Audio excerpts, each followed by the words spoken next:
It's been 5 years come this autumn. She remembers well the day the fever got him and took him far away. Far away from always knowing that the love they shared was true. Far away to fiddlers blowing the grass forever blue. It was in the dead of winter when her man first caught the chill, and it said he heard the angels singing, cabin on a hill. Through the springtime he was grown, and the good times were past and gone. By the summer she was moaning, love, oh lover, please come home. Now she stands out in the midnight, in the moonlight all aglow. She prays to Carter Stanley, won't you please tell Bill Monroe, rather be in some dark hollow or some dark, deep, shady grove than to be a bluegrass widow. Oh.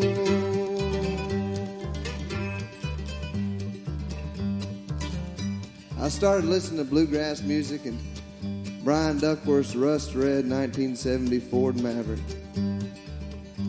Had an 8-track tape deck and an 8-track tape of Bill Monroe's greatest hits. We used to skip second period chemistry and go over to the Shamrock station across the street from the high school and get a case of Texas Pride beer. Charge it on my dad's credit card and get him to write it up as oil so Dad never knew the difference. Then we'd ride around and drink Texas Pride, listen to Bill Monroe. Soon we got to be bluegrass experts.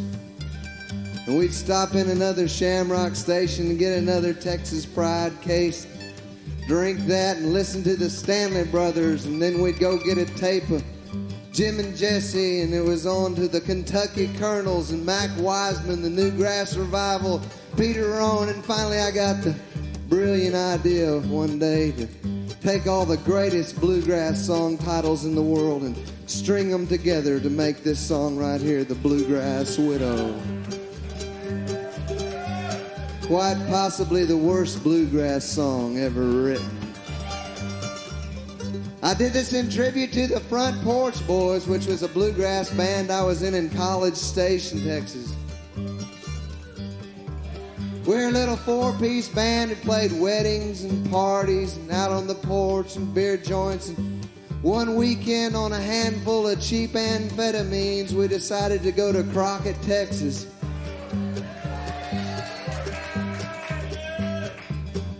We entered the International Bluegrass Band Competition and took second place. We could play faster than anybody in the competition. The other two bands took first and third respectively. I met some friends and went off into the night separated from the Front Porch Boys and met back up with them in the cold gray light of dawn, as the bluegrass songs say. They were standing underneath a giant pine tree there in Crockett singing the rudest, most grotesque, nastiest bluegrass songs you've ever heard in your life. I'm talking about the kind of song where not only is the character in the song dead by the end of the song, but he's been dismembered as well. And the Front Porch Boys stopped and looked up at me just long enough to say, "We're taking bluegrass music where it's never been before. And we're not taking you with us. 'Cause you don't have that high and lonesome sound that bluegrass music requires." Well, I'm not one to fight failure. I packed up my stuff and left. The Front Porch Boys broke up 3 days later when they realized that I owned the PA system.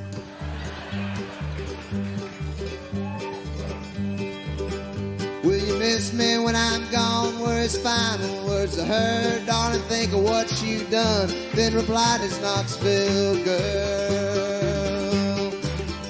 And the leaves started turning when his mind began to fail. Then it broke down in a breakdown. Now she wears a long black veil. And she stands out in the midnight in the moonlight all aglow.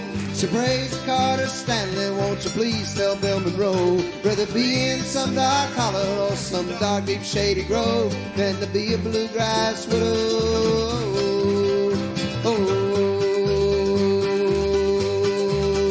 And she stands out in the midnight in the moonlight all aglow.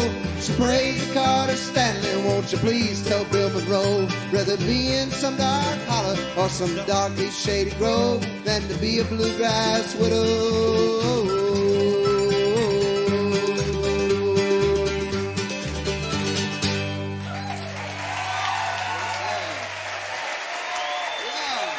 Well, thank y'all.